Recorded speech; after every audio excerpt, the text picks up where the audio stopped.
Welcome to a new daily top Askreddit video. Today's topic: people who don't sleep naked, why? Because family members don't know how to fucking knock, that's why. Honestly, mine don't either. I just let them learn their lesson. Don't knock. You see something that'll scare you for life. Your fault, not mine. I have no shame. Didn't work. Mine walked on me several times while I was jerking off.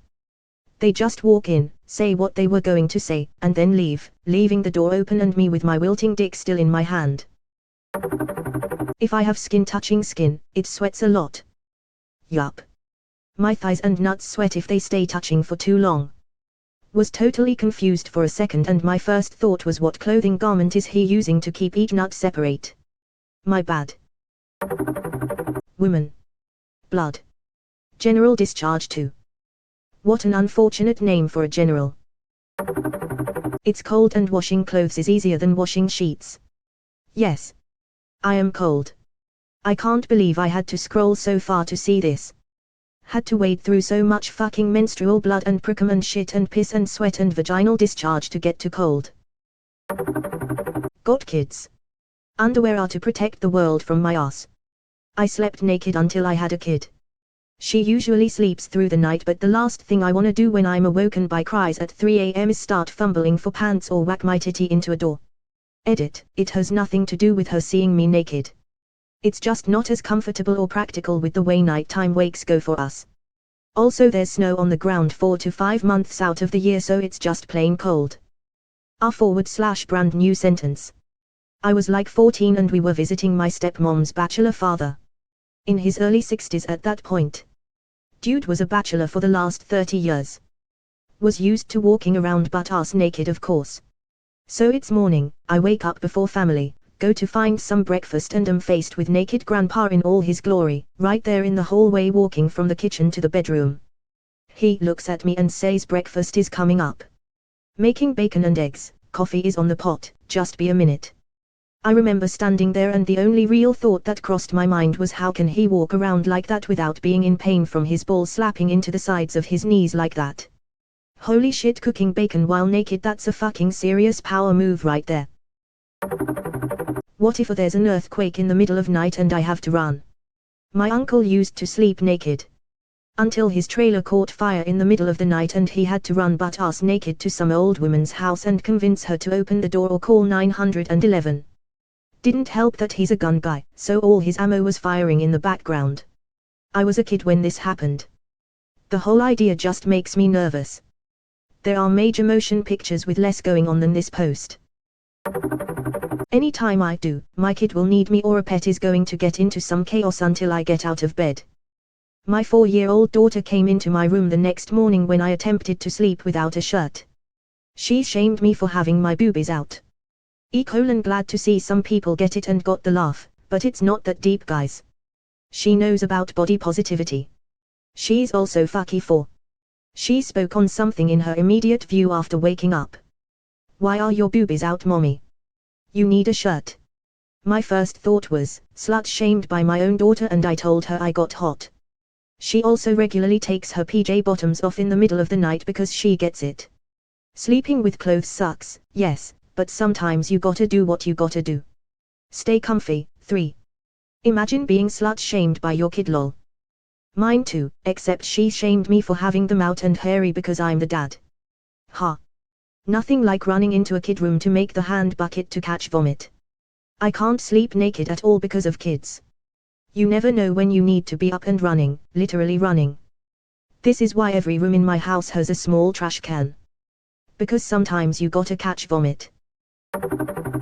Because the tip of my dick touching the bedding drives me insane. Agreed. I told my girlfriend it feels like my dick is paint brushing the bed. Wet dreams are happy little accidents. It makes me feel too vulnerable. Even though I'm totally safe, I just feel too exposed. Right. It's like all these motherfuckers casually sleeping with an hand or foot off the bed. That's how it gets you. I put my extremities off the bed to assert dominance. I slept naked for a long time and I was always waking up hot or cold. Pajamas fixed the issue. There was also that time a drunk neighbor broke in and took the blankets off me and tried to kiss me. Edit, here's how it went down. We were friends with the neighbor and would hang out on the back patio smoking. We'd walk to the wing place and eat. He would always go to his place to use the bathroom. One night he used ours and took the opportunity to unlock the front door that nobody used. He asked to borrow my roommate's phone and she agreed and just told him to leave it on the porch when he was done. At about 5 a.m. I woke up with no covers on and he was whispering in my ear to kiss him just once. I grabbed the Renaissance Fest battle axe by my bed and swung and he ran. I went out of my room and my roommate heard the noise and she came out to find me naked with an axe. Then she found her phone in her room. We didn't see him for a week and when he showed up he was arrested for something drug-related and he left his dog on our porch. Eventually we found his mom and gave her the dog. And that's it. The nudity, the axe, the dog. There's simply too much to process here. That sounds terrifying. It was bizarre for sure. I knew him and I knew he wasn't there to hurt me. But in the moment I grabbed an axe and chased him out. I used to collect Renaissance fair type weapons. My roommate came out and she looks at me naked with an axe and said WTF. Waking up hot must be pretty scary, I'd imagine. I don't want my dog to be nosing at my cooter or my tutor. Used to sleep naked until my cat chomped on a ball. Very rude awakening. No damage but now boxer briefs keep the dangly bits from dangling in my sleep. My cat bit my nipple ring straight out of my nipple. I wasn't sleeping naked, in a tank top, but I twisted out of my shirt and he saw shiny. What a fun way to wake up. Haha. We lost him to osteosarcoma in 2018, almost a decade after the nip-hop incident, and I'd let him rip my other nipple in half if it meant he didn't get cancer. I've grown quite accustomed to all manner of creatures rooting around my orifices, sexual and otherwise. My wife and I both have discovered some hygienic failings and bodily delights in ourselves thanks to the curious investigating of our nightly menagerie. Particularly, the truffle pigs. Sharp as a whip crack and twice as quick, their sniffing snouts snort and search every square inch of our naked, huddled, bulging bodies. I swear their noses are prehensile as they peel apart our girthy folds, squealing when they've discovered another fungus, a precious fruiting body. It's their reward, Lucy and Stu.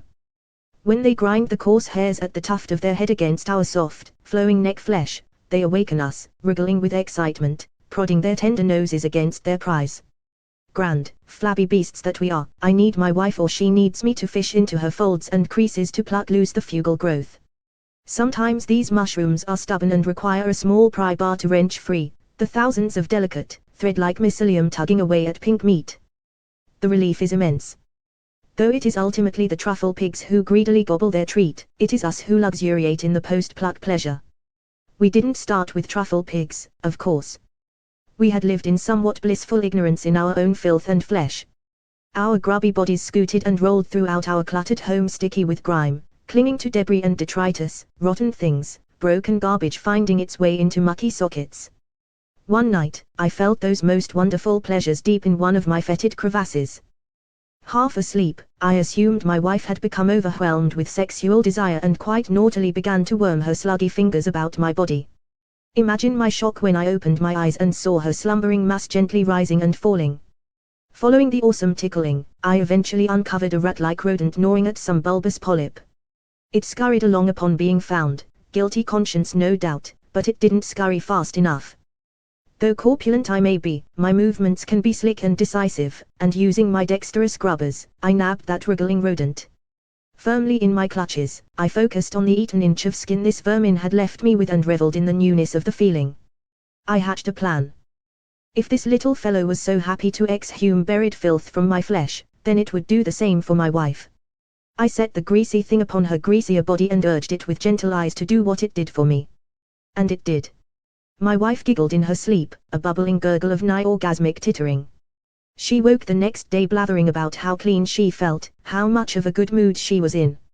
It wasn't long after that we had weasels and birds scouring our bodies, tickling us clean, peeling away the muck and mire of our lives, but it was the truffle pigs who really changed us.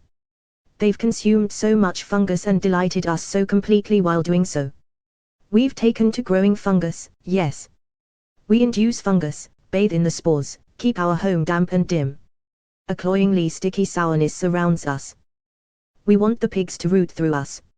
Our dream is to be entrenched in fungus, encrusted, enveloped. Lucy and Stu.